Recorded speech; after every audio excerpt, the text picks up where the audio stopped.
Technical interruption की वजह से वो वीडियो बीच में ही रुक गई थी। हम कंटिन्यू करते हैं वहीं से ही। हमारा जो ऊपर का पोर्शन है ये हो चुका था, first inclusion, second inclusion and third, and first inclusion in supply, all form of supply made for a consideration, यानी कि जिसमें हम सभी जो सप्लाईज हैं वो कंसिडरेशन की फॉर्म में करते हैं।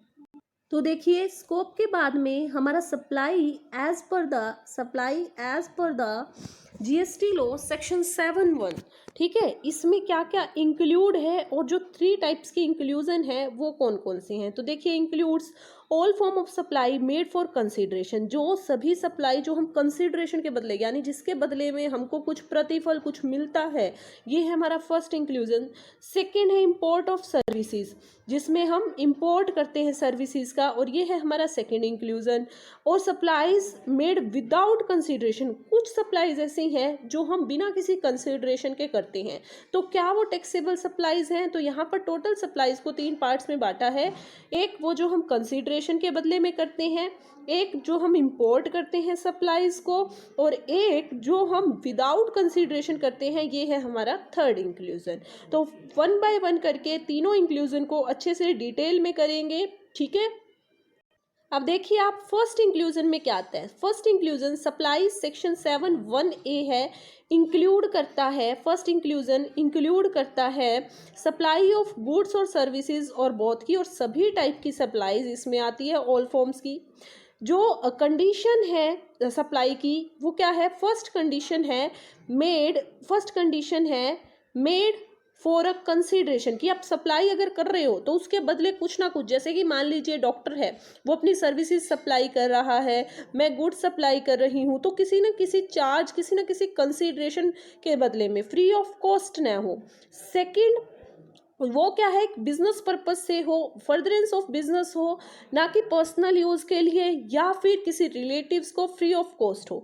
तो अगर कोई सप्लाई गुड्स और सर्विसेज की होती है, इसमें गुड्स और सर्विसेज सभी फॉर्म्स को इंक्लूड किया जाता है, कोई भी सप्लाई गुड्स एंड सर्विसेज की होती है और उसके बदले आप एक फीस, एक अमाउंट, कुछ ना कुछ कंसिडरेशन के रूप में चार्ज करते हो, और वो पर्सनल यूज़ के लिए नहीं है, बिजनेस पर्पस से है, तो ये आपकी क्या होगी भाई, टैक्सेबल सप्लाई होगी, और इस सप्लाई को हम टैक्सेबल इवेंट मानेंगे और इसके ऊपर टैक्स लगेगा।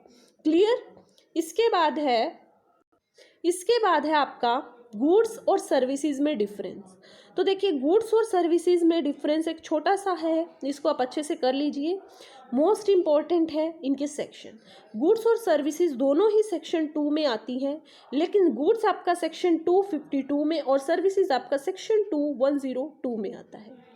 मीन्स क्या है, goods every kind of movable property है, वो गुड्स का पार्ट होती है, जबकि किसी भी टाइप की जो प्रॉपर्टी को छोड़कर, किसी भी टाइप की गुड्स को छोड़कर सर्विसेज आपका किसका पार्ट है, सर्विसेज का। सर्विस का मतलब आपको पता होगा, मार्केटिंग में आपको मैंने बता रखा है, सर्विसेज हमारी क्या होती है, 3P होते हैं ना सर्विसेज के, जो क्या हो, पेरिशेबल हो, ठीक है। सर्विस के कैरेक्टरिस्टिक्स क्या है, जो इंटेंजिबल हो, जो दिखती ना हो, जो इंटेंजिबल हो, ठीक है, जो पेरिशेबल हो, और जो एक पर्सन के द्वारा दी जा सकती हो एक पर्टिकुलर टाइम के बाद, यानी वो क्या हो जाए, पेरिशेबल हो जाए, और एक प्रोसेस उसके पीछे हो। किसी भी सर्विसेज का फिजिकल एविडेंस होता है और पीपल इसको देता है, तो ये 3P होते हैं ना सर्विसेज के, ठीक है। तो ये सर्विस है, सर्विस के कैरेक्टरिस्टिक्स हैं। इसके बाद देखिए यहाँ पर एक्सक्लूड क्या क्या चीज़ें हैं। गुड्स में से मनी और सिक्योरिटी एक्सक्लूड है, सर्विसेज में से भी मनी और सिक्योरिटी एक्सक्लूड है। यानी अगर आप मनी की बात करते हो, अगर आप शेयर्स की बात करते हो, तो देखिए वो गुड्स क्या हुआ, क्योंकि गुड्स की डेफिनेशन जो सेल्स ऑफ गुड्स एक्ट में है उसमें भी मनी और सिक्योरिटीज़ क्या है, मनी है वो एक्सक्लूड है। जब आपको कैश ही मिल रहा है तो आपने कुछ बेचा तो है ही नहीं, गुड्स तो दिया ही नहीं, तो यहाँ पर ये एक्सक्लूड है। फिर है आपका इंक्लूड्स, यानी कि आपका इसमें क्या क्या इंक्लूड्स है, ये इंपॉर्टेंट है, हमने सेल्स ऑफ गुड्स एक्ट में भी पहले आपने कर रखा है ये। तो देखिए इसमें एक्शनेबल क्लेम्स कोई भी ग्रोइंग क्रॉप्स है जो लैंड से सेपरेट कर दी गई है, ध्यान से सुनना, जो लैंड से सेपरेट कर दी गई है तब वो गुड्स है। अगर वो लैंड के साथ में अटैच है तो वो गुड्स नहीं है। ग्रास है, things attach to or forming part of the land which are agreed to be served before supply or under a contract of supply. ठीक है, तो यहाँ पर इसके बाद देखिए सर्विसेज। सर्विसेज में यूज ऑफ मनी आपका जो कि है वो सर्विसेज है। कन्वर्जन ऑफ मनी, अगर आप मनी को कन्वर्ट कर रहे हो by cash by any other mode from one form या करेंसी और डिनोमिनेशन कर रहे हो इसका किसी अनदर फॉर्म में, तो ये भी एक टाइप की सर्विसेज है और इसके लिए सेपरेट कंसिडरेशन चार्ज किया जाता है। फॉर एग्जांपल, अगर आप इंडियन करेंसी को फॉरेन करेंसी में चेंज करवाते हो या फॉरेन करेंसी से इंडियन में कन्वर्ट करवाते हो आरबीआई से, तो आरबीआई कुछ चार्ज है वो आपसे लेता है, मिनिमम चार्ज। ठीक है, नेक्स्ट आगे सेक्शन 1 की दोनों कंडीशन है किसकी भाई, सेक्शन 7 सब सेक्शन 1 की दोनों कंडीशन की हमने जो पहले भी पढ़ चुके हैं कि सप्लाई वही होती है जिसमें आपको कोई कंसीडरेशन मिल रहा है या फिर आपके जो बिजनेस पर्पज से आप कर रहे हो सप्लाई। अरे सिंपल सी बात है, देखो अगर मैं आपको कोई बुक सेल कर रही हूँ और उसके बदले में पैसे ले रही हूँ, ठीक है, और बिजनेस पर्पज से कर रही हूँ, तो ये मेरा क्या होगा, ये मेरा क्या होगा, सप्लाई अंडर जीएसटी और टैक्सेबल इवेंट काउंट होगा। प्लस में अगर मैं आपको फ्री ऑफ कॉस्ट दे रही हूँ तो ये टैक्सेबल इवेंट कहाँ से होगा, ठीक है। या फिर मैंने पर्सनल यूज़ के लिए बुक ली थी और 1 साल यूज़ करने के बाद मैं उसको हाफ रेट में आपको सेल करूँ, ऐसा होता है ना, तो वो भी टैक्सेबल इवेंट नहीं है क्योंकि वो बिजनेस पर्पज से नहीं है, मेरा कोई काम थोड़ी ना है ऐसा, वो तो मैंने पर्सनल यूज़ के लिए ली थी। I hope you all are understand what I am saying.